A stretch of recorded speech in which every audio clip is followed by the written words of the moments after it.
धारोळ तालुक्यातील दुनकवड या गावचे नागरिक सन्माननीय पारारामजी गोविंद यादव हे गेल्या अनेक वर्षापासून तहसील प्रशासन आणि महसूल धारोळ तालुक्याच्या विभागाला त्यांनी आपले मालकीचे 47/7 मालकीचे क्षेत्र असून दुनकवड लागत असल्यामुळे 7/6/2023 ला मला न्याय द्यावा आणि पोट खराबामध्ये गेलेले क्षेत्र मालकीमध्ये करू द्या म्हणून जिंजवले परंतु न्याय देण्यात आलेला नाही।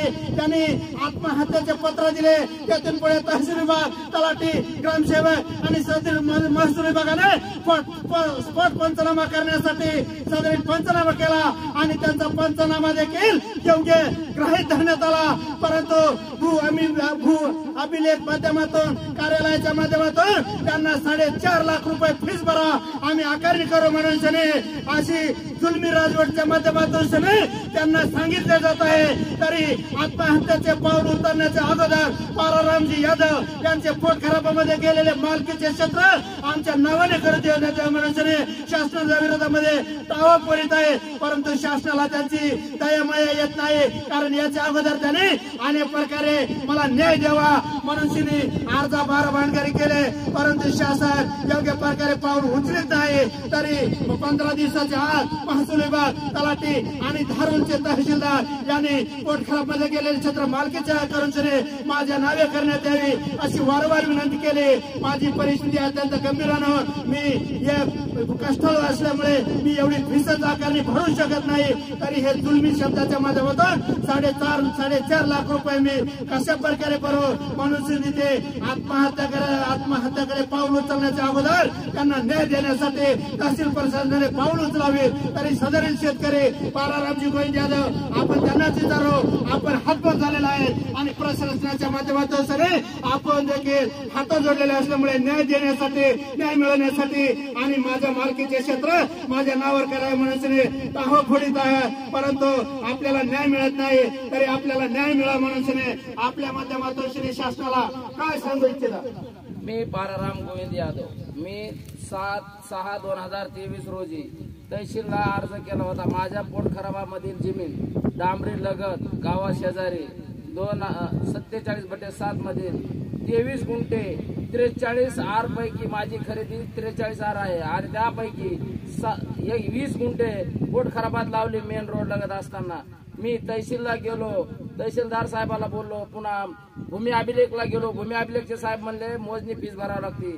त्यानंतर साहेब म्हणले थांबा, आता नवीन GR निघाला 2019चा भूमी अभिलेखचा, तो GR जोडून बी तरी आज मी काल 4/10/2000 याला 16/9/2024 रोजी पुन्हा परत अर्ज केला, स्पॉट पंचनामा केला।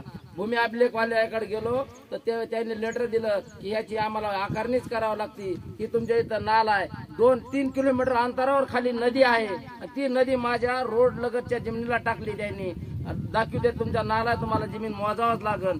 साहेबाला मी एकच विनंती करतो, तहसीलदार साहेब तुम्ही जर मला न्याय नाही दिला तर माझं उपोषण, माझ्या शेतात आमर उपोषण मी 10 दिवसानंतर सुरू करणार आहे। तुम्ही शेतातच येऊन माझं पोट खराब क्षेत्र जर कमी नाही करून दिलं तर मी इथल्या झाडाला यंगून फाशी घेऊन तुमच्या नावाने मी चिठ्ठी लिहून ठेवणार आहे। एवढं मी तहसीलदार साहेबाला कळकळून सांगतो। भूमिलेख अभिलेखवाले चालवतात, तुमचे क्लर्क चालवतात, किती दिवस तुम्हाला आमचा अंत पाहायचा आहे की जमीन पोट खराबात नसताना ज्यावेळेस रजिस्ट्री घेतली 2007 ला त्यावेळेस जमिनीत कुठेही पोट खराबा नाही, फेरफार मध्ये पोट खराबा नाही। त्यानंतर तुम्हाला सांगतो, ज्यावेळेस त्या सत्यभामा अंगद यादव यांनी घेतली त्यावेळेस गोरख गोविंद यादव यांच्याकडून त्यांनी जमीन 29/11/2099 ला घेतली। त्यावेळेसही कुठल्या शेतात पोट खराब नाही। तरी मी तहसीलला विनवणी करून थकलो आहे।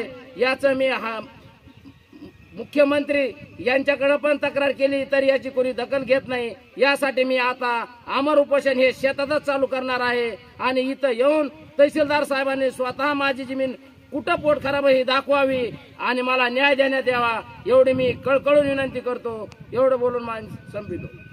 केंद्राच्या कातड्याचा पांघरून बनवून शासन चालित असलेले धारोळ तालुक्याचे तहसीलदार यांनी योग्य पाऊल उचलून पारारामजी यादव यांना न्याय द्यावा, कारण ते आता पुढील 10 दिवसामध्ये त्यांनी शासनाला इशारा दिलेला आहे। जर मला योग्य प्रकारे न्याय देऊन माझ्या पोटखरामध्ये गेले क्षेत्र मालकी क्षेत्र नाही दिले तर मी या शेतामध्ये या स्पॉट जागेमध्ये मी आमरण उपोषण करेन आणि माझ्या कुटुंबाचे काही बरे वाईट झाले तर किल्लेदार तहसील प्रशासन महसूल विभाग भू अभिलेख आणि सदरील अधिकारी जबाबदार असतील अशी प्रक्रिया लाईव्ह दिवकाला माहिती देताना त्रस्त असणारे शेतकरी पारारामजी गोविंद यादव लाईव्ह दिवकाला माहिती देताना बोलतात. पत्रकार बाबूराव तिडके लाईव्ह दिवेकर बीड.